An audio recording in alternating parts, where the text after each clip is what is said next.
नमस्कार दोस्तों, आपका स्वागत है हमारी नई series webinar new and emerging job roles में। आज हम बात करेंगे डेटा इंजीनियरिंग के बारे में। इसके लिए आज हमारे साथ एक्सपर्ट फैकल्टी मौजूद हैं। Doctor Vanshika Gupta, madam Indraprastha engineering college में असिस्टेंट प्रोफेसर के पद पर कार्यरत हैं। अब मैं national institute for career services की director madam Mrs एमलता Gautam ji का स्वागत करती हूँ और मैडम से अनुरोध करती हूँ कि वो हम सबको इस एरिया के बारे में बताएं, इसके महत्व के बारे में बताएं और इस प्रोग्राम को आगे बढ़ाएं। Over to you madam. Thank you. ये जो प्रोग्राम है, ये प्रोग्राम आप सभी बेरोजगार युवकों को कैरियर इंफॉर्मेशन देने के लिए डिजाइन किया गया है, जिसे कि ministry of labour and employment free of cost आप तक पहुंचाएगा। आज का जो हमारा टॉपिक है वो है डाटा इंजीनियरिंग। मैं आप लोगों से ये अनुरोध करूंगी कि आज इस टॉपिक को बहुत ध्यान से सुने, क्योंकि डाटा इंजीनियरिंग के फील्ड में जो जॉब अपॉर्चुनिटी है आने वाले समय में इतनी ज्यादा आने वाली है कि आप लोग सोचेंगे कि हम किस तरह से इस फील्ड में एंट्री करें। तो डाटा इंजीनियरिंग क्यों जरूरी है, किस लिए जरूरी है, वो इसका कारण है कि आपने देखा होगा कंप्यूटर पे आज की डेट में बहुत सारे काम हो रहे हैं। सारा डिटेल, सारी इंफॉर्मेशन, सारा डेटा जो है वो कंप्यूटराइज हो रहा है, चाहे वो हॉस्पिटल का डेटा हो, चाहे वो इंडस्ट्री का डेटा हो, चाहे वो किसी छोटी सी शॉप का ही डेटा क्यों हो। आज के डेट में डेटा का मैनेजमेंट बहुत जरूरी है, क्योंकि आपने डेटा तो कलेक्ट कर लिया, पर अगर उसको मैनेज करके प्रॉपर तरीके से उसका यूटिलाइजेशन नहीं किया तो वो डेटा को कलेक्ट करने का कोई फायदा नहीं। इसलिए आगे आने वाले समय में डेटा इंजीनियर्स की बहुत बड़ी जरूरत आने वाली है। और मैं चाहूंगी कि जो हमारा बेरोजगार युवक है, या वो युवक जो रोजगार की तलाश में है या अपना नया कैरियर बनाना चाहता है, वो इस फील्ड को जरूर एक्सप्लोर करे, क्योंकि इस फील्ड में आने वाले समय में बहुत ज्यादा जॉब अपॉर्चुनिटीज आने की संभावना है। एंड मैं तो ये कहूंगी संभावना नहीं, 100% श्योर है, क्योंकि आगे जो वर्कर्स हैं, अगर उनको डेटा मैनेजमेंट आता है, जिस भी बच्चे को डेटा मैनेजमेंट आता है, जिस भी बच्चे को data collection, data management, data analysis आता है, वो बच्चा उस बच्चे को कभी भी जॉब की कमी नहीं होगी। तो मैं स्वागत करती हूँ मिसेस वंशिका गुप्ता का, जो इंद्रप्रस्थ इंजीनियरिंग कॉलेज के अंदर असिस्टेंट प्रोफेसर है। वो आज हमारे इस टॉपिक पे बहुत ही विस्तार पूर्वक आप लोगों से चर्चा करेंगी। मैं चाहूंगी कि आप सभी लोग उनके जो विचार है, उनकी जो गाइडेंस है, उनको जरूर ग्रहण करें और अपने अपने कैरियर को आगे बढ़ाएं। So thank you, Akansha, for the introduction and for this whole process. Very good afternoon to everyone present over here. Um, so today's topic is about data engineering. अब मुझे लगता है कि डेटा के बारे में ऐसा कोई है नहीं आज के टाइम पे जिसको डेटा के महत्व के बारे में नहीं पता है, या फिर डेटा के बारे में इन जनरल नहीं पता है। तो हम अपनी रोजमर्रा की जिंदगी में, डे टू डे लाइफ में, हम हर दिन, हर मिनट, हर सेकंड हम डेटा क्रिएट कर रहे हैं। जैसे कि अगर अब देखा जाए तो हम ट्विटर चलाते हैं, हम डेटा, वहां पे भी डेटा देखते हैं। हम व्हाट्सएप पे मैसेजेस भेजते हैं, हम डेटा क्रिएट कर रहे हैं। यूट्यूब पे वीडियोस बना रहे हैं, इंस्टाग्राम पे बनाते हैं। बहुत सारे सोशल नेटवर्किंग साइट्स हैं और भी हमारी, जहाँ पे कि हम डेटा को हम वहां पे अपनी पोस्ट डालते हैं। तो हम एक तरह से डेटा क्रिएट करते जा रहे हैं। हर दिन, हर पल हमारा डेटा क्रिएशन का प्रोसेस चल रहा है। सिमिलरली अगर हम और बड़ी कंपनीज की बात करें, इसके अलावा अगर हम अपनी रोजमर्रा की जिंदगी में और देखें, हम गूगल मैप का इस्तेमाल करते हैं, ठीक है? तो वहां पे भी हमारा डेटा ही तो है। गूगल मैप काम कैसे करता है? गूगल मैप काम भी ऐसे ही करता है कि जो लोग चल रहे हैं इंटरनेट ऑन करके अपने फोन पे, जो लोग चल रहे हैं किसी एक जगह पर, उन उनके फोन से डेटा लेकर वो वहां पे उसकी प्रोसेसिंग करता है और फिर आपको एज ए यूजर उसी डेटा को प्रोसेस करके दिखाता है कि भाई यहाँ पे ऐसे ऐसे ट्रैफिक जैम है, या फिर यहाँ पे आप इतने टाइम पर पहुंच जाएंगे। अब ये तो हम अपनी ही रोजमर्रा की जिंदगी में जो डेटा क्रिएट करते हैं, मैंने एक उसका उदाहरण दिया, एक उसका एक एग्जाम्पल दिया। लेकिन इसके अलावा अगर हम देखें, बहुत बड़ी बड़ी कंपनीज हैं, तो बड़ी बड़ी कंपनीज के लिए भी डेटा उतना ही वैल्यूएबल है, डेटा उतना ही इम्पोर्टेंट है, और वो लोग भी उस डेटा को हर पल क्रिएट कर रहे हैं या फिर कहीं से ले रहे हैं। अगर आप डेटा क्रिएट भी नहीं कर रहे हैं तो आप डेटा ले रहे हैं। और अब इतना डेटा हमारे पास आज के टाइम पर हो गया है कि इसको यूटिलाइज करना, इसके ऊपर काम करना एक बहुत बड़ा टास्क है। और साथ के साथ बहुत, इस टास्क के साथ साथ बहुत मार्केट ओपन हो गया है जॉब अपॉर्चुनिटीज का।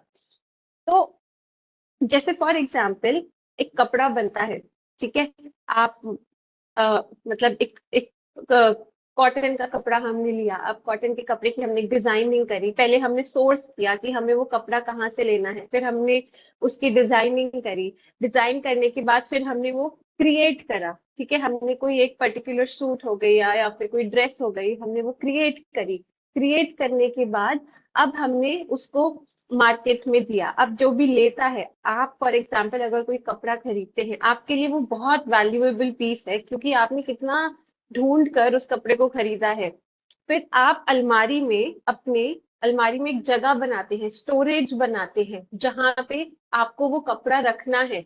अब कपड़ा रखने के बाद आप उसको मेंटेन भी उतने अच्छे से करते हैं कि भाई हमने कपड़ा खरीदा है, इसकी मेंटेनेंस भी बहुत अच्छे से होनी चाहिए, उसको ड्राई क्लीन करवाएंगे, फिर उसको तरीके से रखेंगे। तो सिमिलरली, जैसे आपके लिए, हमारे लिए वो कपड़ा इतना वैल्यूएबल पीस होता है, सिमिलरली डेटा आज के टाइम पे उतना ही वैल्यूएबल पीस है। और उसकी उसका जो वैल्यू है वो इतना बड़ा रिसोर्स है आज के टाइम पे कि मेजॉरिटी ऑफ द कंपनीज आज के टाइम पे they are running on data. तो आज का जो टॉपिक है डेटा इंजीनियरिंग, अब ये इतना इम्पोर्टेंट क्यों है डेटा इंजीनियरिंग? क्योंकि जैसे मैंने बताया, कपड़े का उदाहरण दिया, वैसे ही हम डेटा सोर्स करते हैं अलग जगह से, अलग अलग जगह से। जैसे हमने कहीं सेंसर लगा दिया तो सेंसर से हमारे पास डेटा आ रहा है। तो सिमिलरली हमने अलग अलग तरीकों से डेटा पहले सोर्स किया। अब सोर्स करने के बाद हमें डेटा को ऐसा क्रिएट करना है कि भाई उसको पढ़ा जा सके, उसको समझा जा सके, उसके ऊपर लोग काम कर सके।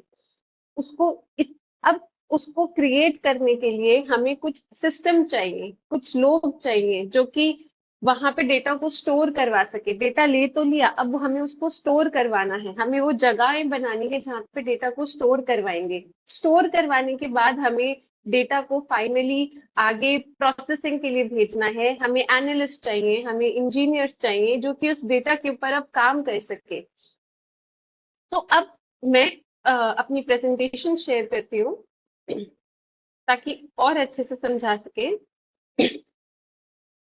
तो जैसे कि मैंने आपको बताया, आज के टाइम पे डेटा इज एवरीवेयर, राइट?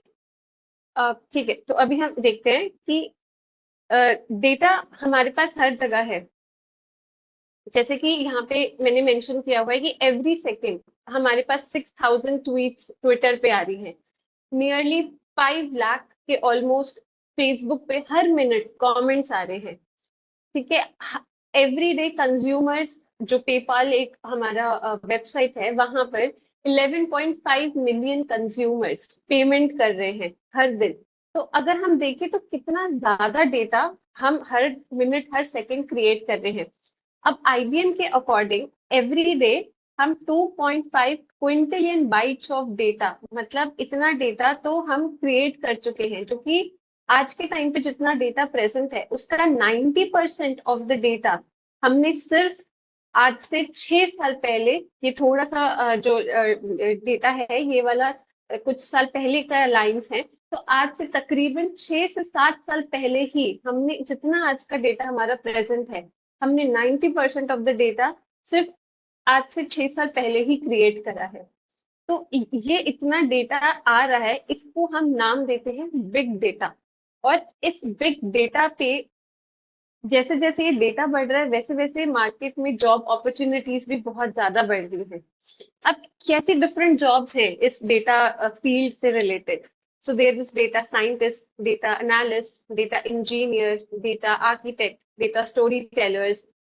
इनमें फर्क क्या है? डेटा साइंटिस्ट हैं जो कि आपके मशीन लर्निंग के एल्गोरिदम्स पे काम करते हैं। डेटा एनालिस्ट का काम बेसिकली होता है जो कि जो एक बेसिक लेवल पे डेटा को एनालाइज करके विजुअलाइजेशंस करके आपको बताता है। डेटा इंजीनियर हम आज के प्रोग्राम में पूरा पढ़ेंगे। डेटा आर्किटेक्ट का काम होता है जो कि थोड़ा ओवरलैप करता है डेटा इंजीनियर के रोल के साथ।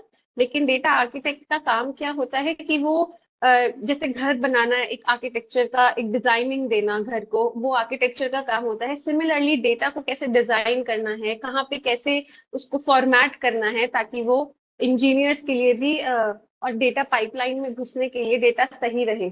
फिर डेटा स्टोरी टेलर है। यहाँ पे आपके बहुत सारे विजुअलाइजेशन टूल्स आ जाते हैं जिससे आप डेटा को एक अच्छे से प्रेजेंट करते हो स्टोरी के फॉर्म में। मशीन लर्निंग साइंटिस्ट का काम होता है जहाँ पे आप थोड़ा रिसर्च साइड में जाते हो, रिसर्च एंड डेवलपमेंट साइड में, जहाँ पे आप नई एल्गोरिदम्स डेवलप करने की कोशिश करते हैं।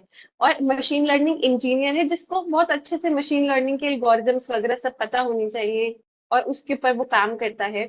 बिजनेस इंटेलिजेंस डेवलपर होता है जो कि हमारा जो बेसिक इंसाइट्स होते हैं कि बिजनेस को ग्रो कैसे करना है उसके ऊपर काम करता है। फिर आता है हमारा डेटाबेस एडमिनिस्ट्रेटर। तो हमने डेटाबेस तो क्रिएट कर लिया लेकिन अब उसका एडमिन का काम वो हमारा डेटाबेस एडमिनिस्ट्रेटर होता है। तो अब हम शुरू करते हैं हमारा डेटा इंजीनियर का जो पूरा प्रोसेस है। तो व्हाट इज डेटा इंजीनियरिंग? तो डेटा इंजीनियरिंग क्या है उसको समझने के लिए हम सबसे पहले समझेंगे कि बिग डेटा क्या है। तो बिग डेटा बेसिकली हमारा एक तो बहुत ही डिफरेंट डिफरेंट टर्मिनोलॉजीज को इकट्ठा करके बिग डेटा बनता है। तो बिग डेटा हमारा डिस्ट्रीब्यूटेड सिस्टम है, डेटा साइंस है, आर्टिफिशियल इंटेलिजेंस है, मशीन लर्निंग है, डेटा माइनिंग है, पैरेलल प्रोसेसिंग है, डेटा स्टोरेज है और एनालिसिस करना।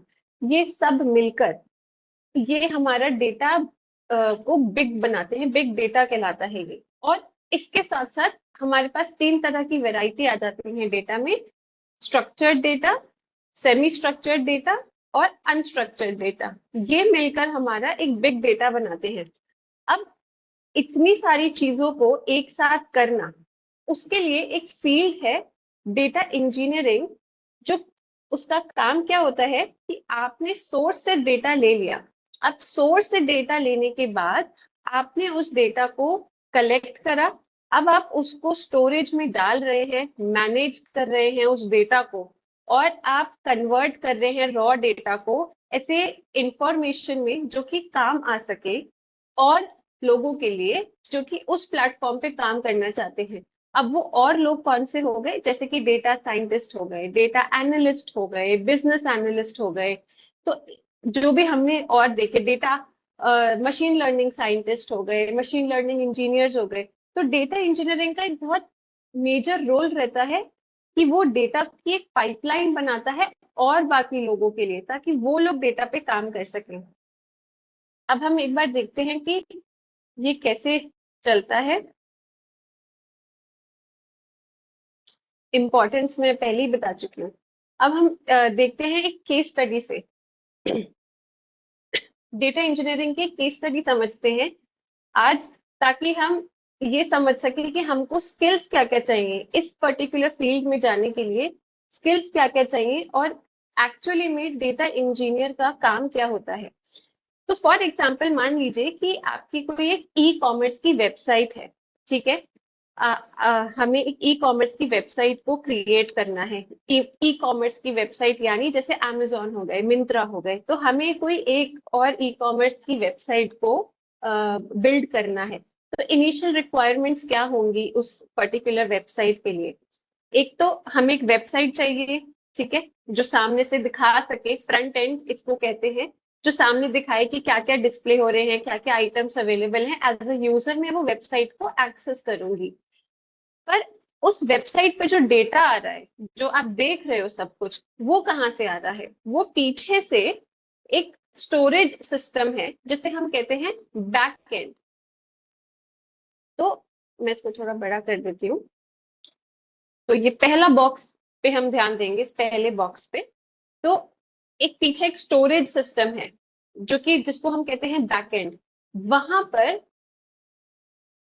हाँ, thank you for letting me know. अब यहाँ पे जैसे हमारे पास सामने एक वेबसाइट के लिए फ्रंट एंड चाहिए, लेकिन अब उस पे जो भी हमें दिख रहा है वो कैसे दिख रहा है? वो एक स्टोरेज सिस्टम जो कि बैकएंड है, वहां से वो डेटा फेच कर रहा है। ठीक है। अब डेट ये जहां से जो भी एक स्टोरेज है जहां पे डेटा हमारा स्टोर्ड है, इसे हम बोलेंगे डेटाबेस मैनेजमेंट सिस्टम। ठीक है, जहां पे हमारा सारा डेटा स्टोर्ड है और एक सिस्टम बना हुआ है। अब वहां पे डेटा को फेच करने के लिए हमें कुछ क्वेरीज चाहिए होती हैं, हमें थोड़ी बात करनी पड़ती है, उस सिस्टम से हमें बात करनी पड़ती है ताकि हम जो चाहते हैं वो हमें वैसा रिप्लाई करे। उस बात करने की लैंग्वेज को हम बोलते हैं सीक्वल, स्ट्रक्चर्ड क्वेरी लैंग्वेज। तो ऐसे पहले बेस पे जहाँ पे हम सिर्फ ये बोल रहे हैं कि हमें एक ई कॉमर्स वेबसाइट डेवलप करनी है, तो उसकी इनिशियल रिक्वायरमेंट्स क्या क्या हो जाएंगी कि हमें एक फ्रंट एंड चाहिए और एक बैक एंड चाहिए। एज अ डेटा इंजीनियर यहाँ तक के लिए आपके लिए जो स्किल्स इंपॉर्टेंट है वो है सीक्वल, जो कि एक लैंग्वेज है जिससे कि आप अपने वहाँ डेटाबेस मैनेजमेंट सिस्टम पे बात कर सकेंगे। दूसरा पाइथन, क्योंकि ये आपकी एक स्क्रिप्टिंग लैंग्वेज है। पाइथन के बारे में हम और देखेंगे कि ये क्यों इतना इम्पोर्टेंट है। मतलब आज के टाइम पे पाइथन भी है, जावा भी है, स्काला भी है, लेकिन एज अ बिगनर जिसको स्टार्ट करना है इस पर्टिकुलर फील्ड में प्रोग्रामिंग लैंग्वेज के साथ, वो पाइथन पे ज्यादा ध्यान दे क्योंकि पाइथन थोड़ी बेसिक लैंग्वेज है। चलिए आगे चलते हैं। अब ये जो वेबसाइट है, जो ई कॉमर्स प्लेटफॉर्म हमने बिल्ड किया, शायद 2 साल में ये कंपनी और ज्यादा बढ़ रही है, इतना कि इसके इंटरनेशनली लेवल पे यूजर्स बढ़ते चले गए हैं। तो जितनी ज्यादा यूजर की रिक्वेस्ट आ रही है, उतना ही ज्यादा सिस्टम डाउन भी हो रहा है, क्योंकि इतना हमने एक्सपेक्ट नहीं किया था कि इतनी जल्दी इतना सारे यूजर्स हमारे बढ़ जाएंगे। तो हमने सिर्फ पहले के हिसाब से ही उतनी स्टोरेज बना के रखी हुई थी, जहाँ पे हम डेटा स्टोर कर रहे थे, यूजर्स का डेटा और हमारी जॉब लिस्ट, जो आइटम का डेटा था वो सब हम वहां स्टोर कर रहे थे। लेकिन अब जैसे जैसे यूजर बढ़ रहा है तो रिक्वेस्ट भी बढ़ रही है। अब रिक्वेस्ट बढ़ रही है तो फॉर एग्जाम्पल ये जो वेबसाइट थी वो हमने इंडिया में स्टार्ट करी थी। अब इंडिया में जो रिक्वेस्ट आती है, तो इंडिया में ही सर्वर है, तो उसका तो रिक्वेस्ट का बहुत जल्दी रिप्लाई मिल जाता है। लेकिन दुनिया के और जगहों पे जहां पर रिक्वेस्ट जहां से आ रही है, वहां तक रिक्वेस्ट का जो रिप्लाई है ना वो थोड़ा स्लो होता जा रहा है, क्योंकि सिस्टम भी धीरे धीरे डाउन हो रहा है। तो अब क्या सोचा गया कि ठीक है, तो एक काम करते हैं, डेटा को रेप्लिकेट करते हैं। रेप्लिकेट माने कि जो डेटा हमारा है जैसा, उस उसी तरह के डेटा को पूरा पूरा एज इट इज उठा के हम और जगहों पे भी सर्वर बनाते हैं। इसे कहते हैं क्लाउड कंप्यूटिंग की टेक्नोलॉजी, जहां पे हम एक इंटरनेट के मीडियम से अलग अलग सर्वर्स को कनेक्ट कर रहे हैं और अपने डेटा को माइग्रेट कर रहे हैं। तो एज अ डेटा इंजीनियर आपका अब ऐसी स्टेज में क्या रोल हो जाता है? To migrate the data. तो डेटा एक जगह जहाँ पे था, एक ट्रेडिशनल सिस्टम में जहाँ पे हमने क्रिएट किया हुआ था, अब इस डेटा को अब हम अलग अलग सर्वर्स पे माइग्रेट कर रहे हैं। तो यहाँ पे आपकी जो स्किल्स है वो क्लाउड कंप्यूटिंग की रिक्वायर्ड है। अब आपकी कंपनी और ज्यादा बढ़ रही है, तो अब अब जो कंपनी है ना, तो कंपनी में डेटा एनालिस्ट के भी रोल्स चाहिए, क्योंकि डेटा एनालिस्ट क्या करेगा? वो डेटा को लेगा और उसके ऊपर बिजनेस के कुछ इंसाइट्स निकालेगा। तो अब डेटा एनालिस्ट को बार बार मल्टीपल क्वेरीज करनी पड़ रही है। तो ये जो डेटाबेस आपने बनाया क्लाउड में, ये तो यूजर की रिक्वेस्ट को, कंज्यूमर्स की रिक्वेस्ट को रिप्लाई करने के लिए था। अब डेटा एनालिस्ट भी उसको एक्सेस कर रहा है, थोड़े टाइम बाद डेटा साइंटिस्ट भी उसको एक्सेस कर रहा है। तो जब इतने सारे एक्सेस एक साथ एक डेटाबेस में चले जाएंगे तो वो डेटाबेस जो है वो आपका स्लो हो जाएगा, वो धीरे धीरे डाउन होता जाएगा। तो इसको सुधारने के लिए क्या किया गया, डेटा इंजीनियर ने क्या किया कि उसी पर्टिकुलर डेटाबेस का एक एक्सटेंशन बना दिया, कस्टमर रिक्वेस्ट के लिए नहीं बल्कि जो इन हाउस कंपनी में जो डेटा एनालिस्ट हैं, डेटा साइंटिस्ट हैं, उन लोगों के लिए उसी डेटाबेस का एक एक्सटेंशन बना दिया कि आप अपनी क्वेरीज, आप अपना काम इस पर्टिकुलर डेटाबेस से करेंगे। तो यहाँ पे डेटा इंजीनियर्स का रोल और स्किल्स क्या क्या हो गई, डेटा वेयर हाउसिंग के बारे में पता होना चाहिए। वेयर हाउस क्या होता है, जहाँ पे बहुत सारा डेटा हमारा एक तरह से प्रेजेंट होता है। फिर ईटीएल, ईटीएल क्या होता है, एक्सट्रैक्ट ट्रांसफॉर्म एंड लोड। ये डेटा को, क्योंकि हम एक जगह से दूसरी जगह लेके जा रहे हैं, तो वो क्या कर रहा है, वो एक्सट्रैक्ट कर रहा है, डेटा को ट्रांसफॉर्म करता है एक ऐसे चीज में, मतलब एक ऐसे फॉर्मेट में जहां से उसको आसानी से पढ़ा जा सके और उसको शिफ्ट किया जा सके, और फिर दूसरे डेटाबेस में उसको लोड कर देता है। फिर डेटा एनालिस्ट हो सकते हैं कि डेटाबेस एक्सेस करने के बाद वो जो बीआई टूल्स हैं, बिजनेस इंटेलिजेंस टूल्स हैं, उसके साथ भी वो काम करना चाहेंगे ताकि वो इंसाइट्स और ज्यादा अच्छे से निकाल सके या फिर विजुअलाइजेशन कर सके। तो रोल ऑफ डेटा इंजीनियर क्या हो गया, डेटा इंजीनियर को अब इस पर जो उन्होंने एक्सटेंशन बनाया है डेटाबेस का, इस डेटाबेस को उन्हें बीआई टूल्स के साथ भी कनेक्ट करना है। अब हो सकता है और आज से 1 साल बाद डेटा, तो क्या होता है कि जब हमारा डेटा हमारे पास होता है तो डेटा ना बैचेस में जाता है। लेकिन बैचेस का मतलब क्या हुआ कि एक शेड्यूल्ड टाइम हो गया कि जैसे दिन के 2 बजे जितना डेटा कलेक्ट हुआ है उतना जाएगा, फिर रात के 8 बजे जितना डेटा कलेक्ट हुआ है वो डेटा हमारा जाएगा या कलेक्ट होगा या उसके फर्दर प्रोसेसिंग के लिए आगे जाया जाएगा। लेकिन अब हम देखते हैं, आप लाइव मैचेस देखते हैं, ठीक है, इंटरनेट पे आप लाइव मैच देखते हो, तो क्या लाइव मैच हमारा बैच प्रोसेसिंग में काम कर सकता है? नहीं। ऐसे में हमें रियल टाइम डेटा चाहिए। लाइव मैचेस क्या होते हैं, रियल टाइम डेटा आना, जो रियल टाइम आ रहा है वो आपको दिखाया जा रहा है। तो जब रियल टाइम डेटा की बात करते हैं तो ऐसे में हमारा डेटा को एग्रीगेट करना, इन सबको कर एक बार में डेटा एग्रीगेट करना, उस पर क्वेरीज करना, उसको प्रोसेस करना, उसको पाइपलाइन करना, ये एक टास्क हो जाता है। तो यहाँ पे डेटा इंजीनियर का रोल क्या हो जाता है, एक नई जो टूल्स हैं आपके वो हैं अपाचे का काफका, अपाचे का स्पार्क। तो काफका या स्पार्क क्या करता है, डेटा लेता है और रियल टाइम में डेटा की हेल्प करता है, रियल टाइम में डेटा को लेकर प्रोसेस करके और एक स्केलेबल डेटा वेयर हाउस पर लेके जाता है। और अब ये स्केलेबल डेटा वेयर हाउस क्या है, तो जो हमने क्लाउड कंप्यूटिंग में कोई टेक्नोलॉजी चूज करी थी ऊपर, जब हमने डेटा अलग अलग लोकेशंस पे सर्वर बनाए थे, तो जो मेजोरिटी में हमारी क्लाउड कंप्यूटिंग की जो प्लेटफॉर्म्स हैं वो है हमारे Amazon AWS, Google cloud platform GCP या फिर अश्योर, माइक्रोसॉफ्ट अश्योर का क्लाउड प्लेटफॉर्म्स है।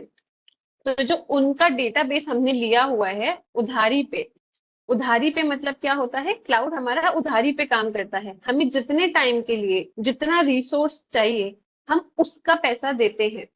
तो मान लो हमने स्टोरेज ले लिया, तो अब काफका या स्पार्क का काम क्या होगा, या डेटा इंजीनियर का काम क्या होगा कि डेटा इंजीनियर डेटा एक जहां पे हमने पहले स्टोर किया है वहां से लेकर काफका या स्पार्क के टूल्स पे काम करके, क्योंकि वो रियल टाइम डेटा है वो अलग से काम करेगा और उसको क्लाउड कंप्यूटिंग के स्टोरेज पर लेकर जाएगा जो कि स्केलेबल होगा। स्केलेबल का मतलब क्या होता है, हमें जब जितना चाहिए, जितने टाइम के लिए चाहिए, हम उस हिसाब से कम या घटा सकते हैं, अपनी रिक्वायरमेंट के अनुसार अपनी रिसोर्सेस को हम कम या घटा सकते हैं, उसे बोलते हैं स्केलेबल होना।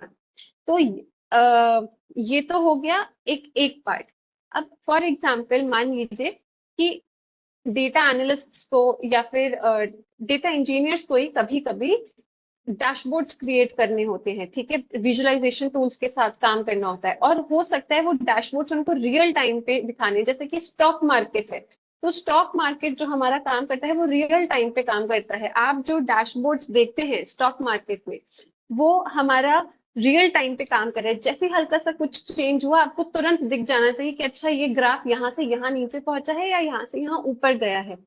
सिमिलरली डेली रिपोर्ट्स हो गए कि हो सकता है दिन की 24 घंटे की, हर 24 घंटे में एक एक रिपोर्ट हमें जनरेट करके किसी कंपनी को, किसी बिजनेस को चाहिए। तो अब डेटा इंजीनियर जैसे ऑल टाइम तो लगे नहीं रह सकते हैं, तो हमें क्या करना है, इस काम को हमें ऑटोमेट करना है, इस प्रोसेस को ऑटोमेट कर देना है। इसके लिए कुछ शेड्यूलर्स होते हैं। तो एक शेड्यूलर जो काफी फेमस है और डेटा इंजीनियरिंग में बहुत ज्यादा यूज होता है, वो है हमारा एयर फ्लो। तो ये एयर फ्लो हमारा एक अपाचे का ही टूल है।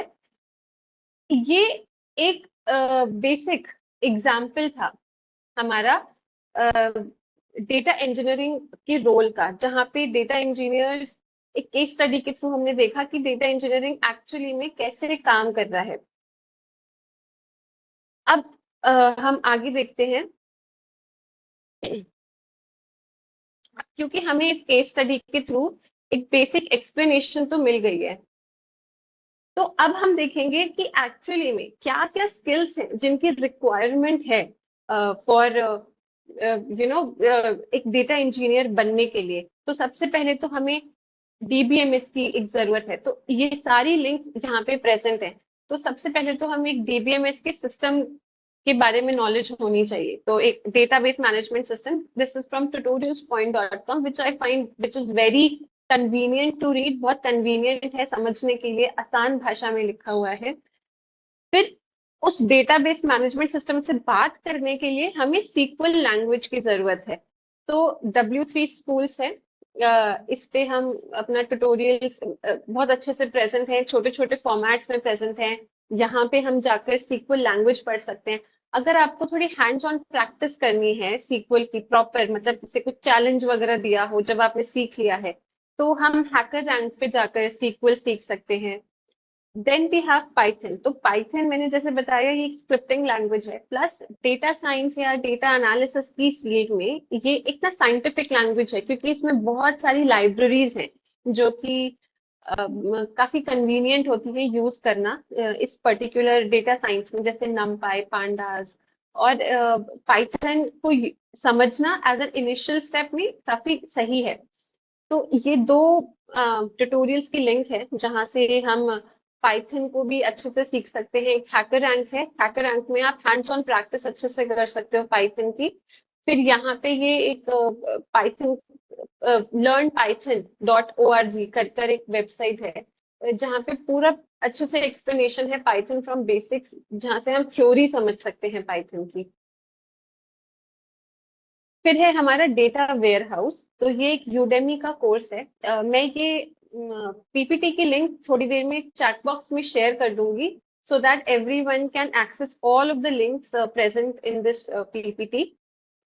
Then we have this data warehouse. तो डेटा वेयर हाउस को समझना बहुत जरूरी है, क्योंकि डेटा वेयर हाउस बेसिकली होता क्या है, जहाँ पे मेजोरिटी ऑफ द डेटा हमारा हम एक जगह पे अलग अलग तरीके का डेटा स्टोर करके रख रहे हैं। तो इसको समझना इम्पोर्टेंट है, क्योंकि जैसे हमने देखा था केस स्टडी के थ्रू डेटा वेयर हाउस का बहुत बड़ा रोल था। Then we have this Spark technology. Spark भी है, हडूप भी है, लेकिन हडूप थोड़ा सा आउटडेटेड हो चुका है, और स्पार्क एक ऐसी टेक्नोलॉजी है जो कि एक फ्रेमवर्क है एक तरीके से। तो स्पार्क में आपको टूल्स मिल जाएंगे डेटा इंजेस्ट करने के लिए। एक फ्रेमवर्क है, एक सिस्टम है पूरा बना हुआ, जहाँ पे आप डेटा इंजेस्ट कर रहे हो, फिर डेटा को प्री प्रोसेस कर रहे हो, डेटा की पाइपलाइनिंग बना रहे हो, ETL कर रहे हो, डेटा को फर्दर आगे भेज रहे हो। इसके अंदर आपको मशीन लर्निंग लाइब्रेरीज भी मिल जाती हैं। अब जो मैंने ये लिंक दी है, ये आपकी अपाचे स्पार्क पाइथन के साथ है। तो जब हम स्पार्क विद पाइथन पे काम करते हैं उसे बोलते हैं पाई स्पार्क। फिर क्लाउड है। क्लाउड को समझना मतलब बेसिक फंडामेंटल्स को समझना बहुत इम्पोर्टेंट है for a big data engineering role. तो ये जीसीपी के और अमेजोन का AWS का यहाँ पे एक लिंक है। फिर एयरफ्लो जो कि डेटा को स्ट्रक्चर करेगा, शेड्यूल करेगा। स्नोफ्लेक एक ऐसा प्लेटफॉर्म है जहाँ पे हम सीक्वल क्वेरीज और ETL प्रोसेस को हम प्रॉपर मैनेज कर सकते हैं स्नोफ्लेक में। फिर ये है आपका काफका का कोर्स। इसके अलावा as a data engineer I believe data visualisation tools आपको पता होने चाहिए, पावर BI, टैबल्यू, ETL के बारे में। फिर 12th नंबर पे जो आपका लिखा हुआ है स्कूप एंड फ्लूम। तो स्कूप और फ्लूम क्या है? अब हमने डेटा बाहर से लेना है और एक फ्रेमवर्क में डालना है। जैसे फ्रेमवर्क मैंने आपको बताया स्पार्क, तो स्पार्क एक फ्रेमवर्क है। तो डेटा हमारा बाहर प्रेजेंट है, बाहर इन द सेंस फ्रेमवर्क के बाहर प्रेजेंट है। अब उस पर्टिकुलर फॉर्मेट से डेटा हमको इंजेस्ट करना है फ्रेमवर्क के अंदर। उसके लिए हम स्कूप या फिर फ्लूम, ये ऐसे दो टूल्स हैं जिनका हम यूज करते हैं। और ये बहुत नॉन टेक्निकल टूल्स हैं, तो जिनको ऐसे टेक्नोलॉजी या डेटा साइड में घुसना है लेकिन कोडिंग नहीं करनी है, कोडिंग में उतने स्ट्रांग नहीं है लेकिन लॉजिकल माइंड है थोड़ा, तो आप स्कूप या फ्लूम ऐसे टूल्स को, एयर फ्लो या फिर आपके विजुअलाइजेशन के टूल्स हो गए, आप इनको बहुत अच्छे से कर सकते हैं क्योंकि इनकी बहुत डिमांड है मार्केट में। प्लस ये नॉन कोडिंग वाले टूल्स हैं बट लॉजिकल टूल्स हैं। उसके अलावा यहाँ पे थोड़े लिंक्स गिवन है क्योंकि डेटा इंजीनियरिंग एक्चुअली एक ऐसी फील्ड है जिसका एकदम एग्जैक्ट आपको ना कोई अंडर ग्रेजुएशन का कोर्स या फिर PG का कोर्स एकदम एग्जैक्ट नहीं मिलता। डेटा साइंस पे मिलता है, बहुत सारे यूनिवर्सिटीज हैं, बहुत सारे कॉलेजेस हैं with in India also at this point of time, जो कि computer science in machine learning, computer science in artificial intelligence, computer science in data science, ऐसे करके कोर्सेज हैं बहुत सारे कॉलेजेस में भी। लेकिन डेटा इंजीनियरिंग के लिए ऐसा कोई स्पेसिफिक कोर्स नहीं है। So this one is one of the courses जो कि बिट्स पिलानी ऑफर करता है, पोस्ट ग्रेजुएट प्रोग्राम इन डेटा, बिग डेटा इंजीनियरिंग। और ये माई ग्रेट लर्निंग एक और प्लेटफॉर्म है जहाँ पर PG प्रोग्राम दिया जाता है, बट ये भी डेटा साइंस से ही रिलेटेड है मेजोरिटी के पर्पज से देखा जाए। लेकिन ये इंटेलीपैथ का एक है जो कि डेटा इंजीनियरिंग का है। उसके अलावा ये मैंने एक लिंक ऐड करी है जहाँ पे मुझे कुछ कॉलेजेस के नाम मिले जो कि फर्दर डेटा साइंस में ही स्पेशलाइजेशन आपको देते हैं। लेकिन अगर फॉर एग्जांपल कोई मास्टर्स नहीं करना चाहता और वर्किंग है, वर्किंग की साइड बाय साइड करना चाहता है, तो data engineering is a skill.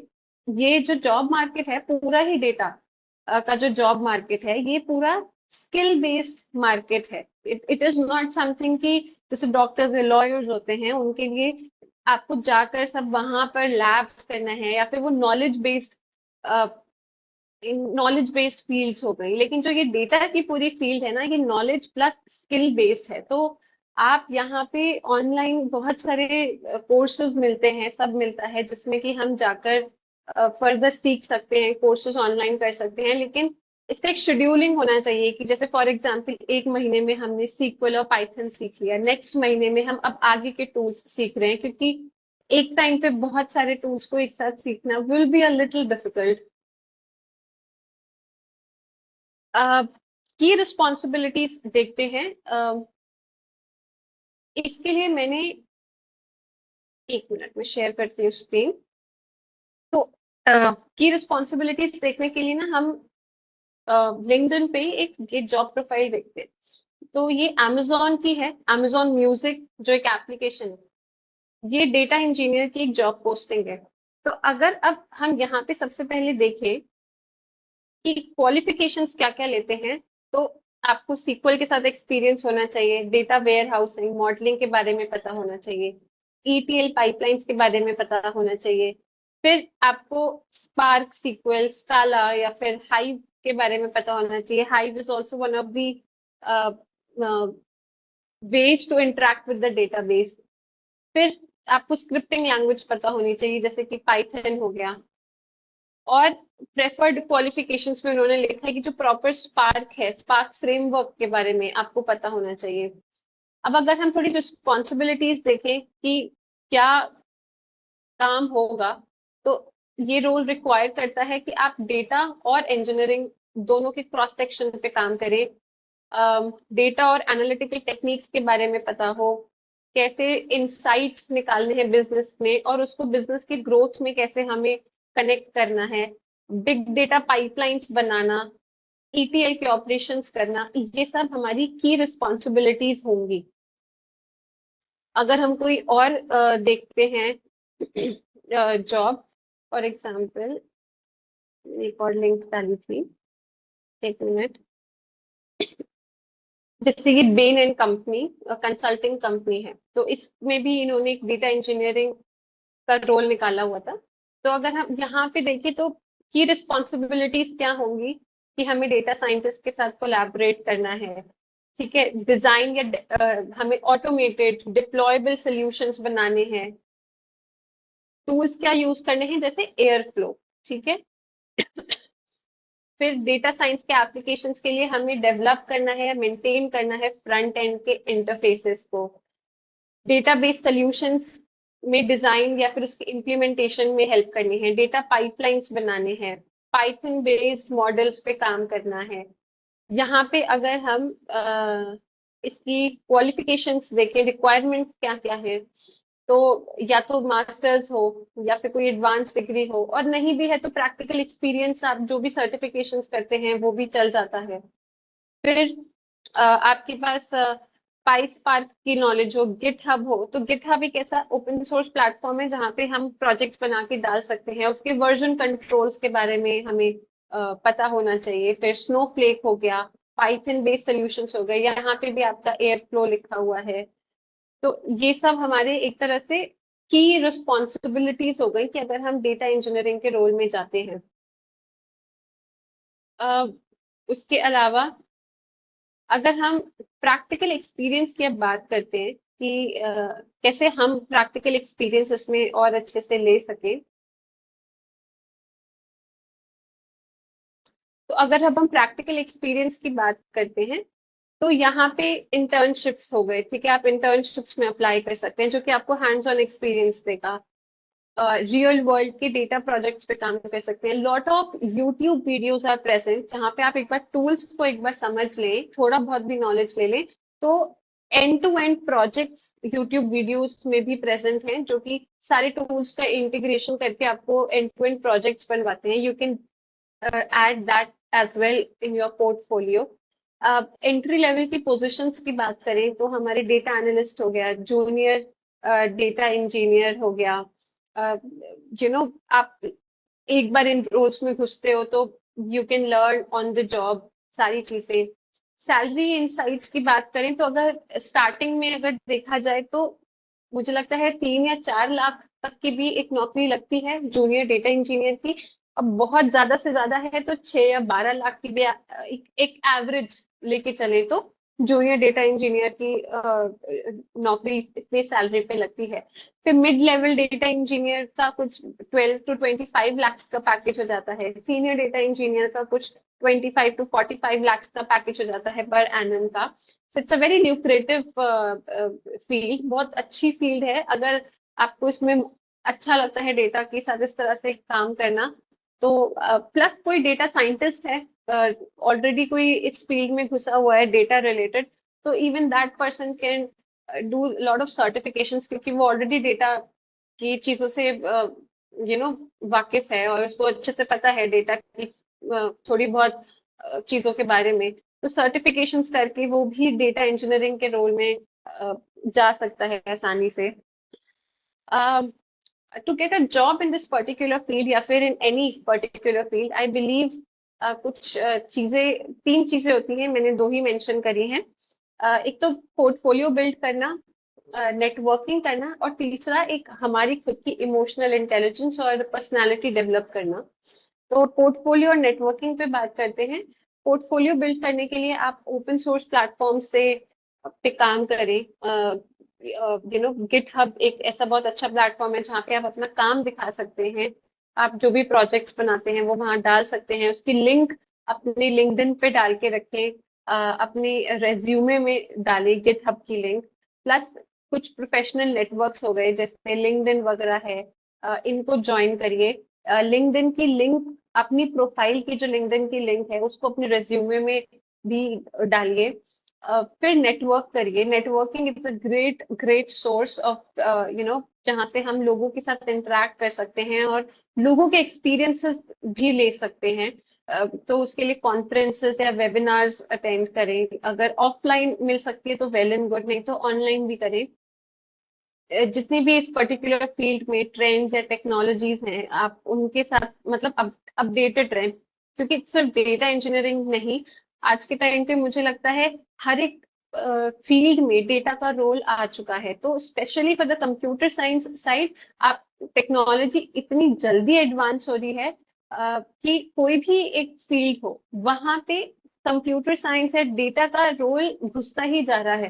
तो आपको ट्रेंड्स या टेक्नोलॉजीज के साथ you need to keep up with that। फिर कोई भी छोटा सा अगर कोई चीज है जो आपको एक्साइटिंग लग रहा है तो आप उसका कोर्स ऑनलाइन कर सकते हैं। बहुत सारे ऐसे प्लेटफॉर्म्स होते हैं जहाँ पे फ्री ऑफ कॉस्ट भी आप ऑडिट बेस पे कोर्स कर सकते हैं, जैसे कि कोर्सेरा हो गया। तो कोर्सेरा में जो आप कोर्स करते हैं एक तो वो पेड होता है, लेकिन नीचे अगर आप थोड़ा सा देखेंगे ना तो कुछ कोर्सेज में लिखा हुआ होता है ओनली फॉर ऑडिट। तो आप उस पर क्लिक करेंगे सो आप ऑडिट पर्पस के लिए भी कोर्स कर सकते हैं। लेकिन आपको पे नहीं करना पड़ेगा। बस फर्क ये होगा कि आपको सर्टिफिकेशन नहीं मिलेगा और जो उनके असाइनमेंट्स होते हैं या फिर जो भी वो क्विजेस देते हैं अगर आप वो सबमिट भी करते हैं तो उसका कोई असेसमेंट नहीं होगा, कोई मार्किंग नहीं मिलती है आपको, क्योंकि आपको वो सर्टिफिकेशन नहीं देंगे। लेकिन नॉलेज गेन करने के लिए आप ऐसे तरीके से भी कर सकते हैं कोर्सेज। ये कुछ 3 मुझे डेटा इंजीनियरिंग के क्लब्स थे लिंक्डइन पे, या फिर जो कम्युनिटी है जहाँ पे आप ज्वाइन कर सकते हैं और बिल्ड कर सकते हैं, वहां पे लोगों से इंटरेक्ट कर सकते हैं। लिंक्डइन पे कोल्ड मैसेजेस डालिए लोगों को। मेजोरिटी ऑफ द टाइम्स नहीं भी रिप्लाई आएगा, लेकिन अगर आई बिलीव 25 को भी डालते हैं तो शायद उसमें से 5 भी कोई रिप्लाई कर देता है या थोड़ा गाइड कर देता है, तो वो भी हमारे लिए बहुत अच्छा हो जाता है। And I think that's all for today for the data engineering role, and this platform is open for any of the question answers you have. Ma'am एक कॉमन क्वेश्चन ये रहता है कि इस फील्ड में स्टार्टिंग सैलरी क्या रहती है? मतलब फॉर एग्जांपल अगर कोई शॉर्ट टर्म सर्टिफिकेट कोर्स कर ले या डिप्लोमा कोर्स कर ले तो उसके बाद वो क्या सैलरी एक्सपेक्ट कर सकता है as a fresher? Short term course कर पहली चीज तो शॉर्ट टर्म सिर्फ कोर्स करने से चीजें उतनी आसान नहीं हो जाती हैं। शॉर्ट टर्म कोर्स करने के साथ साथ आपको कोई प्रोजेक्ट दिखाना ही पड़ेगा, क्योंकि ये पूरा स्किल बेस्ड फील्ड है। तो एक ऐसी सैलरी मतलब एक ऐसी जॉब लेने के लिए आपको प्रोजेक्ट्स पे तो काम करना ही पड़ेगा, एंड रेज्यूमे में वो प्रोजेक्ट्स आपको दिखाने पड़ेंगे। तो आप गिटहब पे वो प्रोजेक्ट्स डालें और गिटहब पे प्रोजेक्ट्स डाल के गिटहब की लिंक अपने रेज्यूमे में डालें, लिंक्डइन पे डालें, ताकि लोग देख सके कि आपने किस तरह के प्रोजेक्ट्स पे काम किया है। और एक स्टार्टिंग सैलरी आपकी रेंज कर सकती है, अगर आप किसी बिल्कुल नई फील्ड से हैं और आपने एक शॉर्ट टर्म सर्टिफिकेशन कोर्स किया है, तो आई बिलीव 20,000 पर मंथ की भी एक सैलरी एज एन इंटर्न भी आपकी लगती है। मतलब एज एन इंटर्न आप किसी कंपनी में काम करते हैं तो 20,000 30,000 पर मंथ का एज एन इंटर्नशिप भी लगता है। और अगर एक प्रॉपर तरीके से देखा जाए कि सर्टिफिकेशन करके आप मतलब बहुत सारे डेटा इंजीनियर मतलब आपको एक अच्छा एक्सपीरियंस हो गया है, एक अच्छे प्रोजेक्ट्स पे काम कर लिया है, तो 6 लाख से स्टार्टिंग हो जाती है। स्टार्टिंग सैलरी 6 to 12 लाख तक का है पैकेज। जी मैम एक क्वेश्चन ये भी बहुत आता है कि डेटा इंजीनियरिंग पे अगर कोई शॉर्ट टर्म कोर्स करना चाहता है, फॉर एग्जांपल वो बच्चे जो कंप्यूटर बैकग्राउंड के नहीं हैं और अब अगर आपके बात से इंस्पायर होकर फील्ड में आना चाहें तो ऐसी मतलब कोर्सेज जैसे डिप्लोमा या सर्टिफिकेट कोर्सेज वो कहाँ से कर सकते हैं जो कॉस्ट एफिशिएंट भी हों और इफेक्टिव भी हों? वैसे तो मैंने जो पीपीटी की लिंक दी है अभी चैट बॉक्स में, आप वहां से, मैंने सभी कोर्सेज का लिंक दिया हुआ है। हर एक जो टूल समझाया गया था उस पर्टिकुलर टूल का भी लिंक गिवन है, और उस टूल को लर्न करने का, प्लस उसके अलावा जो पोस्ट ग्रेजुएशन प्रोग्राम अवेलेबल है वो भी है। लेकिन हाँ, कभी कभी थोड़ा सा डॉन्टिंग हो सकता है, और इट कैन हैपन कि बहुत सारे कोर्सेज हम अलग अलग टूल्स को लर्न कर रहे हैं, तो वो चीज कॉस्ट ज्यादा भी ले सकती है। तो YouTube I think is a best platform, और जैसे मैंने बताया कोर्सेरा एक बहुत अच्छा प्लेटफॉर्म है, यूट्यूब एक बहुत अच्छा प्लेटफॉर्म है, जहाँ पे आप डालें, अगर आप वैसे भी डालेंगे गूगल पे free online, free online courses on data engineering, आपको न्यूमरस लिस्ट मिल जाएगी। But I find Coursera and YouTube are the two major platforms जहां से हम प्रॉपर तरीके से एक नॉलेज अच्छे से गेन कर सकते हैं और हैंड्स ऑन प्रैक्टिस भी कर सकते हैं, क्योंकि यूट्यूब पे आपके एंड टू एंड प्रोजेक्ट्स भी अवेलेबल हैं। There's one more question in the chat. What is the job roles after learning Power BI? तो Power BI को सीखने के बाद आप so this is a visualization tool. तो visualization tool सीखने के बाद हम as a data analyst के साइड जाते हैं। थोड़ा सा Power BI के साथ अगर एक्सेल भी आता है और सीक्वल भी आता है, तो हम डेटा एनालिस्ट के रोल में जा सकते हैं। अदरवाइज सिर्फ डेटा विजुअलाइजिंग के लिए भी स्पेसिफिकली रोल्स निकलते हैं पावर बीआई में, जहाँ पे हम business analyst, majority of the times अगर हमें पावर बीआई आता है लेकिन थोड़ा बहुत बेसिक सीक्वल वगैरह आता है, तो बिजनेस एनालिस्ट के रोल में भी हम जा सकते हैं, क्योंकि पावर बीआई के थ्रू हम बिजनेस इंसाइट्स निकाल सकते हैं। बिजनेस इंसाइट्स निकालने का मतलब हो जाता है कि जैसे आप सेल्स में काम कर रहे हो, आप मार्केटिंग की फील्ड में काम कर रहे हो, तो अब जो लोग सेल्स या मार्केटिंग में काम कर रहे हैं वो ये देखना चाहते हैं कि पिछले महीने तो हमारी इतनी सेल हुई थी, उससे पिछले महीने भी हमारी सेल बढ़ी थी, लेकिन इस महीने हमारी सेल क्यों कम हो गई है।